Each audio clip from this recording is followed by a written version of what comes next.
Hello. Sorry, I just tried to get it working. It wasn't, and I wait until it does its zooming thing so it gets focused, and then as soon as I press record, it does it again. So I apologise. And I really have tried to sort it out, but there's no like stop zooming button. So this vlog is going to be quite depressing. Not in the fact that again, I'm not going to be talking about myself at all. Well, yeah, I will be, but not in... Oh, you'll see. I warn you, it's not going to be particularly nice. It's about my day at uni, about trauma in social work and how to deal with some really shitty cases and situations. And this came about because this morning my son-in-law was discussing the child death reports and series case reviews of Maria Colwell, Jasmine Beckford and Victoria Kimberley. Probably know about Victoria but not the others. And this is what I read, and it's from the NHPCC, and it's just an overview, and it's got some quite horrific things into it. So I'm going to read it now. I'm going to read part of it, not all of it. And yeah, so just to give you an overview and then we'll chat. So Jasmine Beckford was born in 79 and killed in 84. Jasmine Beckford weighed just 23 pounds, which for a 5-year-old really isn't good, when she died of a savage blow that dislodged her brain. During her brief life, Jasmine had suffered leg fractures, broken ribs, burns and cuts, all at the hands of her stepfather, Maurice Beckford. For the final months, he had kept her chained to her bed in a tiny attic. Her death was finally attributed to brain damage, although the pathologist found that she had 40 other injuries covering her face and body, including 20 broken bones. Some of the injuries happened the day before she died, on the 5th of July 1984. Others went back months. Yeah, so...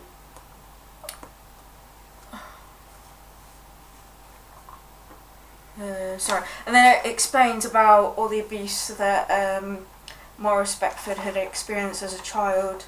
And to me that sort of is irrelevant, because yes, no, it's not very nice that he was beaten for stealing, and I would hope that he should have been protected from that, but it sort of uses it to excuse his behaviour, that this happened to him, so this is why he did it. And the other 3 cases, they don't do that with, and I don't think it's very right.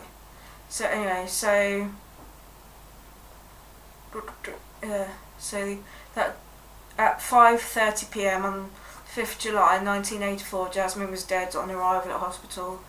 That day, Lorrington had returned home to find Beckford carrying Jasmine's lifeless body down the stairs.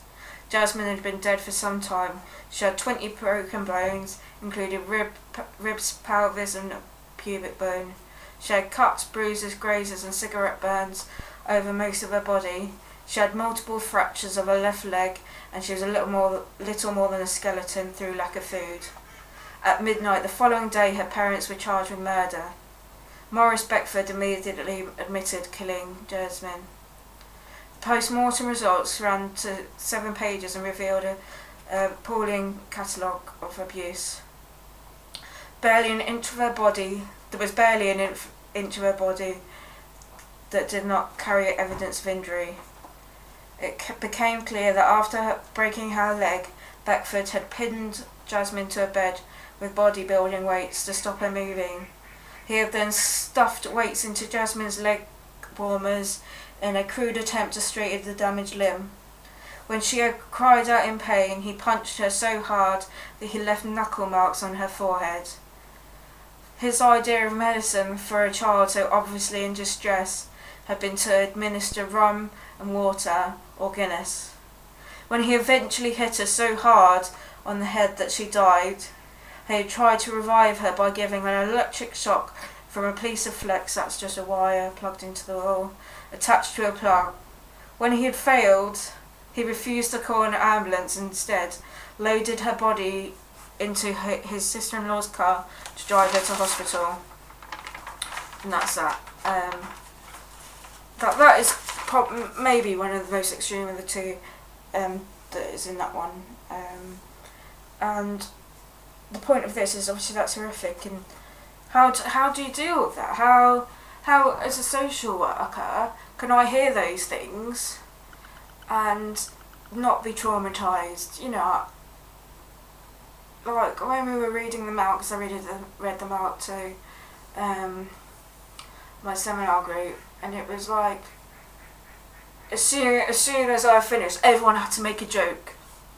You know, be it electric shocks, tell funny stories, and stuff like that. And that happened as well when I was on my shadowing day. I went to children's assessment and referral, and there was a girl who was 3 years old and had been sexually abused by her father, but she didn't have the words to explain penis, so she said, "My daddy's carrot." And the social workers that were dealing with that case made jokes about shepherd's pie, etc. And like at that moment I was so outraged that they could joke about something so incredibly serious, something that's, we can't say it's going to stick with that child, that, you know, but something really bad. And I realised that I was just quite a self-righteous person, because how else can you deal with that? How else can you know? Not that case, but the Colwell had 50 official visits to her home from the NSPCC, the police, school welfare officers, housing officials, social workers and health visitors. How can you cope with knowing that you are one of those professionals that have been there? And I mean, she died a horrific death as well. And I don't know, how do you cope with that, knowing that you have effectively not ignored or supported, but I can't explain myself. So how do you deal with that? How, you know, is it a skill that you just have, that you just can deal with these traumatising events, or you don't have it and you either don't become a social worker or work in somewhere that such traumas don't happen, although people don't tend to come in contact with social workers when they're in an excellent state. Is it more horrific because it's children, and if that was an adult, would I be less upset about it? Would it affect me less? Would it make me less angry? So yeah, so that's it. I mean, that's basically what I want to know, or not. No one can actually give me the answers, but you know, is it something that I am going to have to learn? How do I learn it? Do I just need to woman up? You know, do other people feel the same, or am I just soft type thing? So yeah, so that was quite emotional and quite horrid, and stuff. So how, you know, I guess I'm really worried about vicarious trauma, which, if you don't know what vicarious trauma is, in the most simplest oversimplification ever, it's basically being traumatised by hearing traumatic things. It's not, you don't experience it. So if I went and told Anne something really traumatic that I do on a regular occasion, it's not that she will think that that event has happened to her, but she'll take on that trauma, and it becomes quite difficult to cure, because how can you cure trauma when the event actually hasn't happened to you, or happened to that person? So yeah, so I'm just wondering, am I made for social work? You know, can I do it? So yeah, so it's quite soul-searching moment, but it's okay, because then I just went to my lecture this afternoon and became my rage-filled South when the lecturer compared the outcome we were talking about first, which is schools. It's basically about family working and working with families in schools, and it's a parenting program essentially, and how it improves the chances of people who have children with parents that have issues, but also it is meant to stop in the future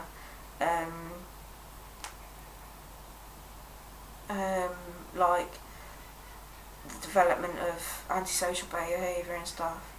And she compared children of parents with drug and alcohol issues to the children, like just grouped them in with workless homes, parents with drug and alcohol problems, lone parents, teenage parents, and parents with mental health problems.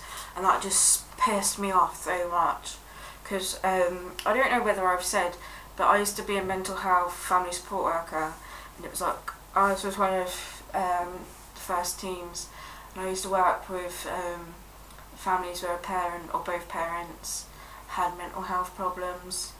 And you know, I've seen various children and reactions to the parents' mental illness from really not that bothered at all, in the sense that it hasn't traumatised them or made their chances in life any slimmer.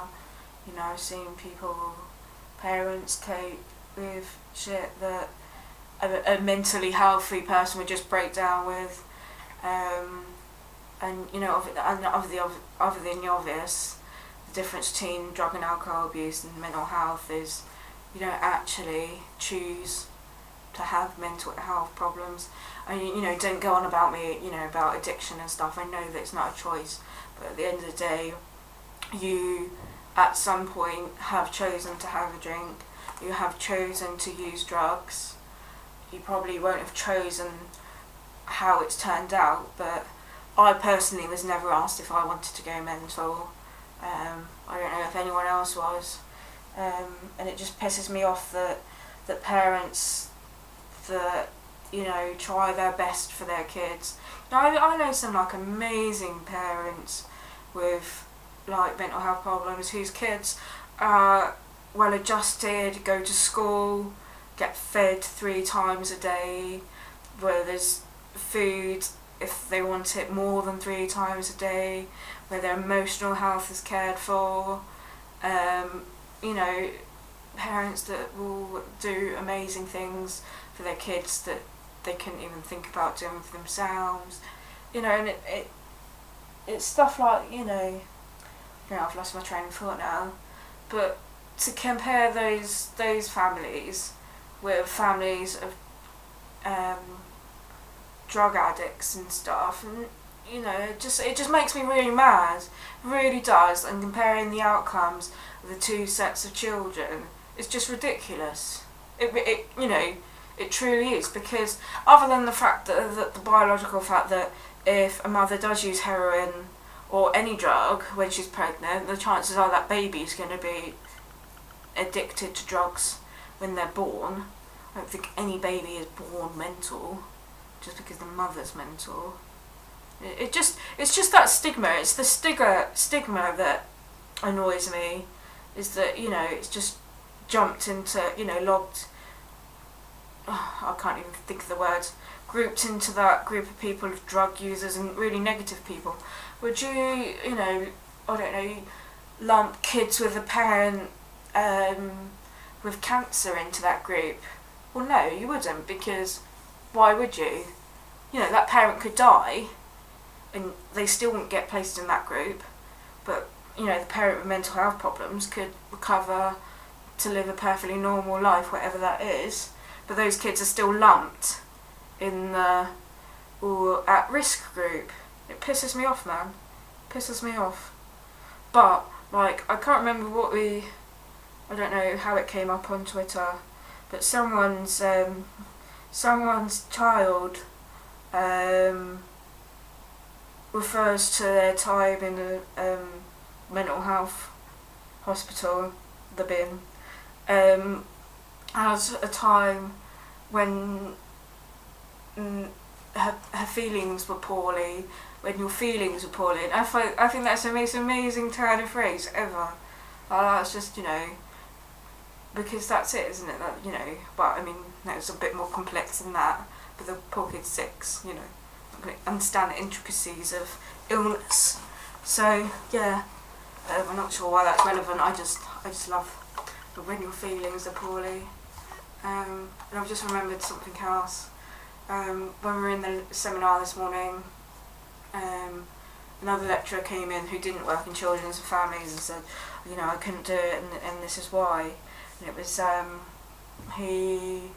years ago, you didn't have to have a degree. Well, the degree in social work is only recent, but years and years ago, in the 70s, which for most people isn't that years ago, you could become a social work assistant.